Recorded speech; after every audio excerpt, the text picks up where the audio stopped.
PGR flyover ప్రారంభోత్సవంలో ముఖ్యమంత్రి రేవంత్ రెడ్డి తీవ్ర స్థాయిలో ప్రతిపక్షాలపై ఆగ్రహం వ్యక్తం చేశారు.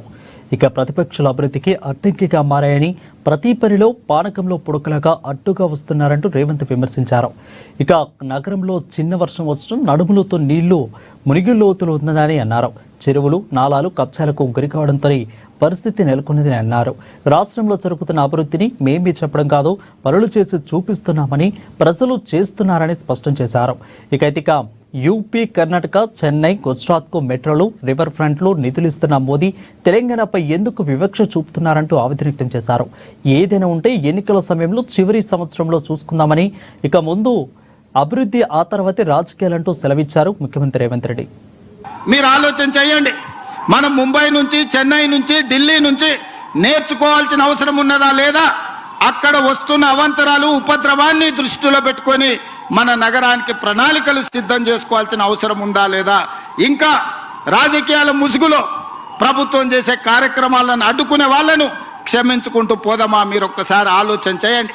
ప్రజలకు తీర్పు ఇచ్చిండ్రు. 5 సంవత్సరాలు ఎవరు పరిపాలన సాగించాలో ప్రజలు ఆమోదం తెలిపిండ్రు. 5 సంవత్సరాల కోసం ప్రజలు ఎన్నుకున్న ప్రభుత్వాన్ని పని చేయనీయకుండా ప్రతిరోజు కోర్టులో లిటిగేషన్ వేసి పనులు చేస్తున్న వాళ్ళ మీద బురద జల్లి ఈ రోజు నగర అభివృద్ధిని అడ్డుకోవాలనే ప్రయత్నం చేస్తున్నారు. ఇవాళ ఫైనాన్షియల్ డిస్ట్రిక్ట్ అభివృద్ధి అయితే దాదాపుగా 10 లక్షల మందికి ఉద్యోగాలు వచ్చినాయి. ఈ రోజు ఇక్కడనే దుర్గం చెరువు పక్కన నాలెడ్జ్ పార్క్ వస్తే 5 లక్షల మందికి ఉద్యోగాలు వచ్చినాయి.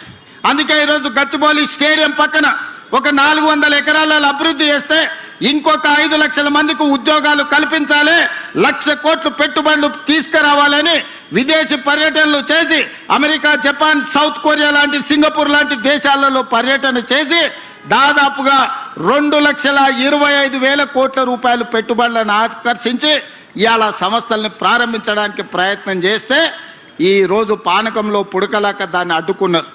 ఇది తాత్కాలికమే. ఆ భూమి 2002-03లో ఎవరికో ప్రైవేటు వ్యక్తులకు కేటాయిస్తే 2024లో సుప్రీంకోర్టు వరకు వెళ్ళి కొట్లాడి 20 సంవత్సరాల పోరాటం తర్వాత ఆ భూమిని వెనక్కి రాష్ట్ర ప్రభుత్వానికి తీసుకొచ్చినాం. ఈరోజు ఎవరో కొందరు అవాంతరాలు, అడ్డంకులు కల్పించినంత మాత్రాన ప్రభుత్వం వెనక్కి తగ్గదు.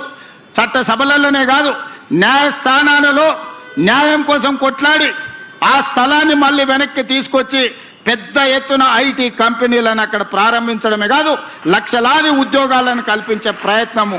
నాలాలు కబ్జాలు చేసిండ్రు. దాంతో వర్షాలు వచ్చినప్పుడు మురుగునీరుతో పాటు వర్షపు నీళ్ళన్నీ అడ్డం పడుతున్నాయి. ఇలా చిన్న వర్షం వస్తే రోడ్ల మీద నడుముల లోతు నీళ్లు నిలబడుతున్నాయి. ఎక్కడికక్కడ చెరువులు కబ్జాయని, నాలాలు కబ్జాయని. మరి నీళ్ళు ఎక్కడికి వెళ్ళాలి?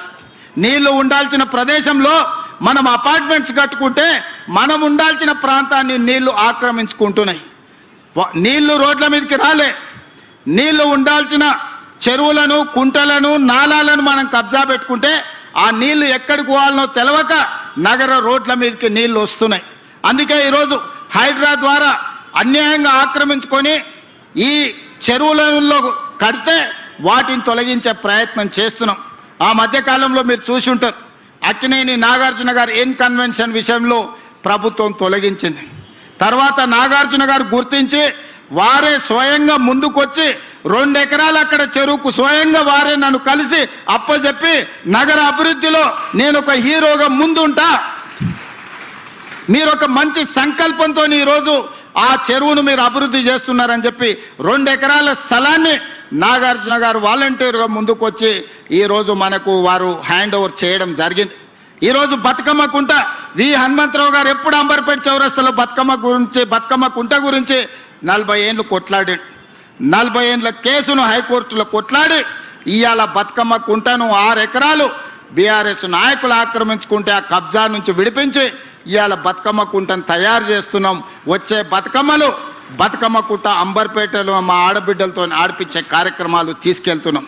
ఆనాడు చంద్రబాబు నాయుడు గారు లేకపోతే ఇతరులు, ఆ తర్వాత రాజశేఖర రెడ్డి గారు ఈ సైబరాబాద్ను హైటెక్ సిటీ ప్రాంతాన్ని అభివృద్ధి చేస్తామంటే అందరు నవ్విండ్రు. ఇది అయ్యేదేనా? ఔటర్ రింగ్ రోడ్డు వచ్చేదేనా? అంతర్జాతీయ ఎయిర్పోర్టు పూర్తి అయ్యేదేనా అని. కానీ ఇవాళ మిత్రులారా, మీ కల్లారా చూస్తున్నారు ఈ అభివృద్ధిని. ఔటర్ రింగ్ రోడ్డును చూసారు, అంతర్జాతీయ ఎయిర్పోర్టును చూసారు, హైటెక్ సిటీని చూసారు. గచ్చిబౌలి చౌరస్తాను చూశారు. ఒకనాడు ఈ ప్రాంతానికి రావాలంటే 6 తర్వాత ఊరికి పోయినట్టు ఉండేది. ఇవాళ నగరమే ఇక్కడ ఉన్నది, అక్కడున్న నగరం నిద్రపోతుంది 9 తర్వాత. ఇక్కడ 24 గంటలు ఉద్యోగ ఉపాధి అవకాశాలతోని తలతల మెరుస్తుంది. ఈ ప్రాంతం కలకలలాడుతుంది. నికరంగా మోడీ గారి నుంచి మేము ఇది తెచ్చినామని కిషన్ రెడ్డి గారు మీరు ఒక మాట చెప్పండి, గుండెల మీద చేసుకొని. ఇవాళ మేము చేస్తున్న ప్రయత్నాలకు సహకరించక ఇవాళ ప్రతిపక్షం ఉన్న బెంగళూరుకు మోడీ గారు మెట్రో ఇచ్చారు, ప్రతిపక్షం ఉన్న డిఎంకేకు చెన్నైకి మెట్రో ఇచ్చిండు, ఆంధ్రప్రదేశ్కు మెట్రో ఇచ్చిండు, గుజరాత్కి బుల్లెట్ ట్రైన్ ఇచ్చిండు, 2 లక్షల కోట్లు ఇచ్చిండు, గుజరాత్కు సబర్మతి రివర్ ఫ్రంట్ ఇచ్చిండు, ఢిల్లీకి యమునా రివర్ ఫ్రంట్ ఇచ్చిండు, ఉత్తరప్రదేశ్కు గంగా నది రివర్ ఫ్రంట్ ఇచ్చిండు. మరి మేము మూసీ రివర్ ఫ్రంట్ అడిగితే మాకు ఇస్తలేడు, మేము మెట్రో రైలు అడిగితే ఇస్తలేడు, మేము రీజనల్ రింగ్ రోడ్ అడిగితే అది అటకెక్కింది. ఎందుకు ఈ వివక్ష? ఎందుకు ఈ వివక్ష కిషన్ రెడ్డి గారు? మా మెట్రో మాకు ఇవ్వండి, మా మూసీ మాకు ఇవ్వండి, మా రీజనల్ రింగ్ రోడ్ మాకు ఇవ్వండి. ఈ 3 ఇస్తే మా నగరం ప్రపంచంతోనే పోటీ పడుతుంది. న్యూయార్క్లో ఉన్నవాడు కూడా ఇక్కడికి వచ్చి అరే హైదరాబాద్ నగరంలో నేను నివసిస్తా, ఫ్యూచర్ సిటీలో నేను వ్యాపారం చేసుకుంటా, హాలీవుడ్ అమెరికాలో కాదు, హాలీవుడ్ను బాలీవుడ్ను ఈరోజు హైదరాబాద్ నగరానికి తేవడానికి మేము ప్రయత్నం చేస్తున్నాం. మీ వంతు సహకారాన్ని అందించండి. మా వైపు నుంచి ఏమైనా లోపం ఉంటే చెప్పండి, మేము సరిదిద్దుకుంటాం. మేము ఇచ్చే నివేదికలలో లోపం ఉందా? మేము ఇచ్చే నివేదికలలో ఏమైనా అస్పష్టత ఉందా? మేము కోరుతున్న కోరికలు ఏమైనా గొంతమ్మ కోరికలా? ఎవరు కోరకూడని కోరికలా? 20 ఏళ్ల కింద మెట్రో కట్టుకున్నాం, 100 ఏళ్ల కింద మూసీ కట్టుకున్నాం, 30 ఏళ్ల కింద 25 ఏళ్ల కింద ఔటర్ రింగ్ రోడ్ వేసుకున్నాం, 25 ఏళ్ల కింద అంతర్జాతీయ ఎయిర్పోర్ట్ శంషాబాద్లో కట్టుకున్నాం. మా తర్వాత వచ్చిన వాళ్ళు ఆనాడు ఢిల్లీ తర్వాత మెట్రో 2వ స్థానంలో ఉండే మా నగరం ఇవాళ 9వ స్థానానికి పోయింది. చిన్న చిన్న ఊర్లు కూడా మెట్రో కట్టుకొని మనకంటే ముందల పోయినాయి. ఇవన్నీ కిషన్ రెడ్డి గారు కేంద్ర మంత్రిగా మీకు కనిపించడం లేదా? మేము చెబుతుంటే మీకు వినిపించడం లేదా? నేను పర్సనల్గా మిమ్మల్ని ఇంటికి వచ్చి కలిసి నివేదికలు ఇచ్చిన, వ్యక్తిగతంగా కూడా మీతో మాట్లాడినా. మనం సాధించుకుందాం, మనం రాజకీయాలు పక్కన పెడదాం, ఆఖరి సంవత్సరం రాజకీయాలు చేసుకుందాం, ఈ 3-4 సంవత్సరాలు అభివృద్ధి చేసుకుందాం అని కిషన్ రెడ్డి గారికి స్వయంగా వాళ్ళ ఇంటికి ఢిల్లీలో వెళ్ళి నేనే కలిసి విజ్ఞప్తి చేసిన. ఇంతకంటే ఏం చేయాలనో చెప్పండి మిత్రులారా.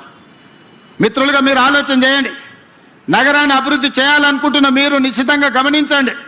ఎవరు రాజకీయాలు చేస్తున్నారు, ఎవరు కుట్రలు చేస్తున్నారు, ఎవరు అభివృద్ధిని అడ్డుకుంటున్నారు, ఎవరు అభివృద్ధి కోసం అహర్నిశలు తాపత్రయపడుతున్నారు, ముందుకు నడిపించాలనే ప్రయత్నం చేస్తున్నారు చూడండి.